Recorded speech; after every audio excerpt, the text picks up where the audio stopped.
নমস্কার বন্ধুরা, আজ আমি তৈরি করেছি চিংড়ি মাছ দিয়ে কচুর শাক। তার জন্য আমি এখানে শোলা কচু নিয়ে নিয়েছি। কচুগুলো খুব ভালো করে পরিষ্কার করে নেওয়ার পরে ছোট ছোট টুকরো করে কেটে নিয়েছি। এবারে কড়াইতে দিয়ে দেব কিছুটা পরিমাণে জল। জলটা হালকা গরম করে নেব। দিয়ে দেব এর মধ্যে সামান্য পরিমাণে লবণ। এবারে কেটে রাখা কচুগুলো দিয়ে দেব জলের মধ্যে। কচুটা দিয়ে নিয়ে আমি এখানে 5 মিনিট মতো ফুটিয়ে নেব। ততক্ষণ আমি এখানে কিছুটা চিংড়ি মাছ নিয়ে নিয়েছি। মাছগুলো ভালো করে ধুয়ে জল ঝরিয়ে নেওয়ার পরে এর মধ্যে দিয়ে দেব পরিমাণ মতো লবণ, সামান্য পরিমাণে হলুদ গুঁড়ো দিয়ে নিয়ে মাছগুলো ভালো করে মাখিয়ে নিতে হবে। মাছগুলো মেখে নেওয়া হয়ে গেছে। এবার একটা পাত্রের মধ্যে নিয়ে নেব হাফ চা চামচ জিরে গুঁড়ো, 1 চা চামচ নিয়ে নেব ধনে গুঁড়ো, কাশ্মীরি লঙ্কার গুঁড়ো দিয়ে দেব হাফ চা চামচ, সামান্য পরিমাণে হলুদ গুঁড়ো দিয়ে দেব, হাফ চা চামচ আদা বাটা দিয়ে দেব। সামান্য পরিমাণে জল দিয়ে নিয়ে মশলাটা ভালো করে মিশিয়ে নিতে হবে। মশলাটা দেখুন একদম তৈরি হয়ে গেছে। কচুটাও প্রায় 5 মিনিট মতো সেদ্ধ করে নিয়েছি। এবারে উপরে থেকে একটা ঢাকনা দিয়ে আরও প্রায় 10 মিনিট মতো এইভাবেই ঢাকা চাপা দিয়ে সেদ্ধ করে নেব। 10 মিনিট বাদে আমি ঢাকনাটা খুলে নিয়ে দেখাচ্ছি, দেখুন কতটাই কমে এসেছে। কচুটাও ভালোভাবেই সেদ্ধ হয়ে গেছে। এইবারে জল ঝরিয়ে নিতে হবে। কচুগুলোর আমি ভালো করে জল ঝরিয়ে নিয়েছি। কড়াইতে দিয়ে দেব 2 চামচ সর্ষের তেল। তেলটা ভালো করে গরম করে নেব। তেলের মধ্যে দিয়ে দেব লবণ হলুদ মাখিয়ে নেওয়া মাছগুলো।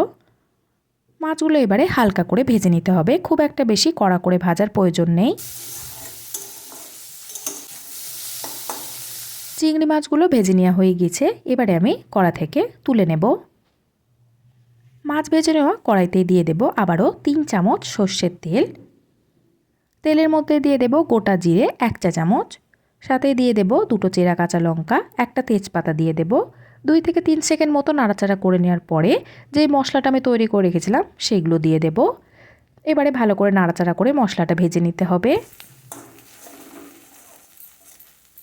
মশলাটা আমি প্রায় 2 থেকে 3 মিনিট মতো নাড়াচাড়া করে নেওয়ার পরে ভেজে রাখা মাছগুলো দিয়ে দেব। মাছটা দিয়ে নিয়ে মশলার সাথে ভালো করে ভেজে নিতে হবে। সামান্য পরিমাণে জল দিয়ে দেব। জলটা দিয়ে নিয়ে আরও প্রায় 5 মিনিট মতো আমি মাছগুলো এইভাবেই কষিয়ে নেব। দেখুন তেল ছেড়ে এসেছে। এবারে আমি এর মধ্যেই দিয়ে দেব জল ঝরিয়ে নেওয়া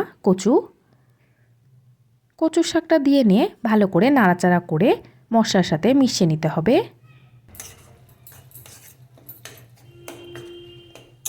প্রায় 5 মিনিট মতো আমি মিডিয়াম টু হাই ফ্লেমে রেখে দিয়ে এইভাবেই নাড়াচাড়া করে ভালো করে মিশিয়ে নিয়েছি।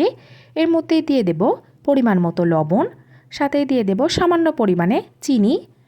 মিডিয়াম টু হাই ফ্লেমে রেখে দিয়ে ভালো করে নাড়াচাড়া করে মিশিয়ে নিতে হবে।